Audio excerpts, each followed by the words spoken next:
Hello friends, welcome to our YouTube channel. So today we are going to discuss some interesting topic, that is the principle behind the leaning buildings.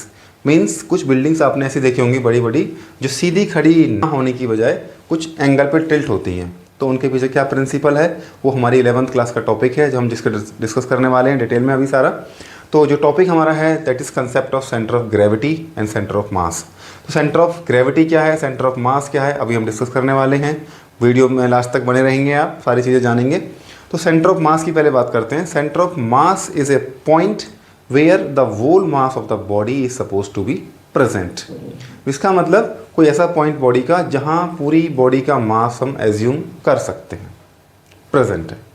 ऐसे ही centre of gravity को define करेंगे। Centre of gravity is a point which can lie out of the body into the body where the net resultant of the gravitational force of earth acts.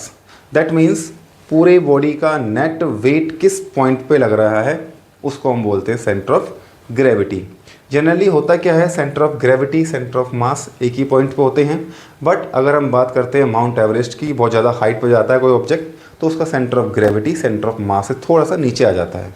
क्यों आ जाता है? क्योंकि वहाँ जी की value कम हो जाती है। और दूसरा पॉइंट ये है, इम्पोर्टेंट जो चीज़ है कि जितना सेंटर ऑफ मास नीचे रहेगा बॉडी का उतना ज़्यादा बॉडी स्टेबल रहेगी। दैट मीन्स अगर बिल्डिंग हमको जितनी ऊंची बनानी है तो हम कोशिश करेंगे कि सेंटर ऑफ ग्रेविटी उसका जितना ज़्यादा हो सके नीचे रहे। नीचे करने के लिए क्या करना पड़ेगा, हमें बिल्डिंग का बेस बहुत हैवी बनाना पड़ेगा जिससे नीचे का मास ज़्यादा रहे, ऊपर का मास कम हो जाए।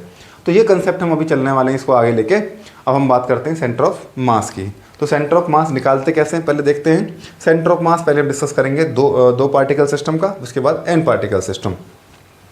तो let's start A system of two particles m1 और m2 जिनके मासेस हैं m1 m2। इनके पोजीशन कोऑर्डिनेट्स जो हमारे हैं, पोजीशन वेक्टर्स r1 है, इसका r2 है। मान लिया सेंटर ऑफ मास कहीं यहाँ लाई कर रहा है इनका, ये मैंने बोल दिया इसको r, इसका पोजीशन वेक्टर है, ये सेंटर ऑफ मास COM यहाँ लाई कर रहा है इसका ये वेक्टर पे। अब मुझे फॉर्मूला क्या निकालना है, सेंटर ऑफ मास की पोजीशन कैसे निकालनी है। तो सेंटर ऑफ मास की जो पोजीशन होती है इसको नोट करते हैं RCM। इसका फॉर्मूला होता है M1 R1 plus M2 R2 divide by M1 plus M2। That means product of mass of first particle into its position vector plus product of mass of second particle into its position vector divided by total mass. Okay, if m1 equals to m2 equals to m, let कर लेते हैं इसको, then RCM equals to m1 r1, यहाँ m हो जाएगा plus m r2 divide by m 2m हो गया। यहाँ से m कॉमन आ जाएगा, m into r1 plus r2, नीचे 2m, m से m कैंसल्ड। सो RCM कहाँ लाई कर रहा है, r1 प्लस r2 बाई 2। इसका मतलब सेंटर ऑफ द बॉडी में लाई करेगा। कौन सा सेंटर? ज्योमेट्रिकल सेंटर की हम बात कर रहे हैं। अगर मेरे पास ये सिंपल रॉड है कोई जिसकी यूनिफॉर्म डेंसिटी है, यूनिफॉर्म एरिया है, ये रॉड है, इसकी लेंथ L है, टोटल लेंथ इसकी L है, तो सेंटर ऑफ मास कहाँ लाई करेगा, कहीं यहाँ पॉइंट पे लाई करेगा। कितने डिस्टेंस पे? L/2 पे, ये भी L/2। ये पोजीशन हो गया R सेंटर ऑफ मास। तो ये हो गया टू बॉडी और टू पार्टिकल सिस्टम का center of mass.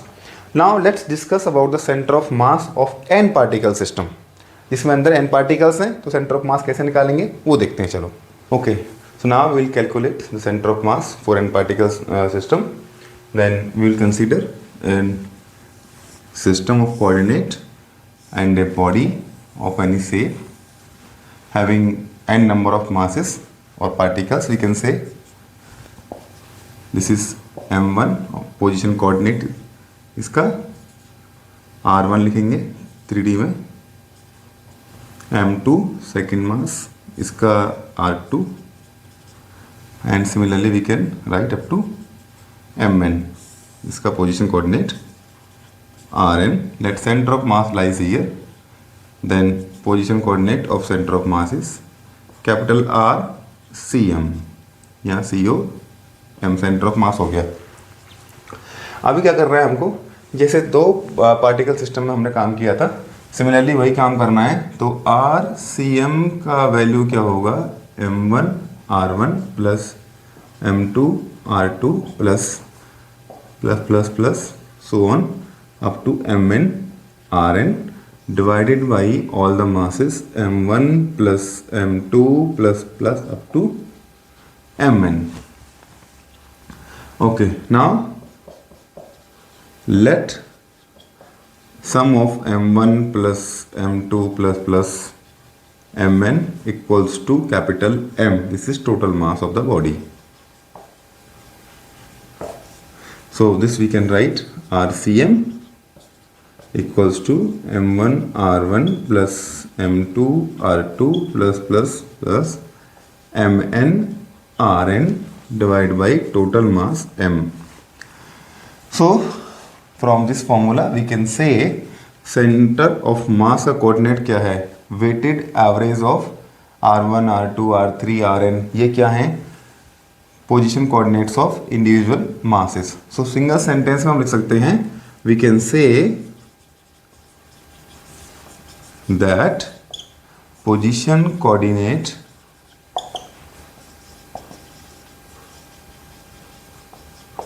of center of mass is the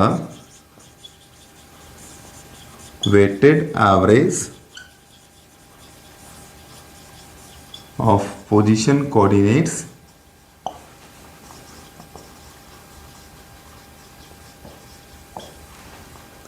of all the masses making the body and contribution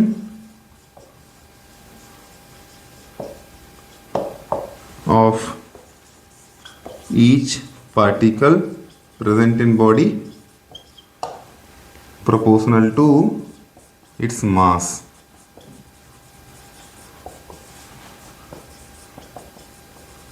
ये हमारा स्टेटमेंट बनता है यहाँ पे। उसके बाद हमको ब्रेक करना है, हमको निकालने होते हैं x y z coordinate of center of mass. तो इसको ब्रेक कर देंगे एक्स वाई जेड की टर्म में। कैसे लिखेंगे हम लोग, x center of mass equals to m1 x1 plus m2 x2 plus plus plus mn xn divide by total mass capital M। In short we can write using summation sign. तो 1 by m तो बाहर रहेगा, यहाँ sigma M i x I will go from 1 to n। Similarly we can write y centre of mass equals to 1 by m sigma M I Y I कहाँ से कहाँ तक है, 1 से n तक। And similarly z centre of mass equals to 1 by m, यहाँ sigma M I Z I 1 से n तक। ये फॉर्मूला हो गए हमारे एक्स वाई जेड निकालने के। बट इनकी कंडीशन ये है, तभी इनको अप्लाई करेंगे जब मास सिस्टम है वो हमारा डिस्क्रीट सिस्टम है। मीन्स बॉडी के अंदर पार्टिकल्स डिस्क्रीट है, वी कैन काउंट देम। अगर सिस्टम कंटिन्यूस हुआ उसमें पार्टिकल्स को हम काउंट नहीं कर सकते हैं, पार्टिकल का साइज बहुत छोटा है और नंबर ऑफ पार्टिकल्स इन्फिनिटी है, अप्रोच कर रहा है, तो हम क्या करेंगे, सिग्मा यूज़ नहीं करके इंटीग्रेशन का साइन यूज़ करेंगे। In case of continuous system we will write for continuous system x center of mass हो जाएगा 1 by m x d m small mass हो गया किसी बॉडी का, पार्टिकल का, और y सी एम हो गया 1 बाई कैपिटल M बाहर y d m. Similarly z centre of mass को लिखेंगे 1 by capital M integration z d m. ये फॉर्मूले हो गए सेंटर ऑफ मास के कोऑर्डिनेट्स के एक्स वाई जेड। ये सिस्टम अगर डिस्क्रीट है तो ये वाले फॉर्मूले, कंटिन्यूस होगा तो ये वाले फॉर्मूले। अब ये सारी चीज़ें हमने पढ़ ली हैं, डेरिवेशन आ गया, हमको निकालना कैसे है अभी समझ में आ गया, बट अभी हमारी नॉलेज अधूरी है जब तक हम न्यूमेरिकल सॉल्व नहीं करेंगे। सो इससे पहले कि हम क्वेश्चन स्टार्ट करें, अगर आपने चैनल सब्सक्राइब नहीं किया है तो एक बार सब्सक्राइब कर लें, वीडियो को शेयर करें, लाइक करें। Okay, so now we will move to the numericals. Okay.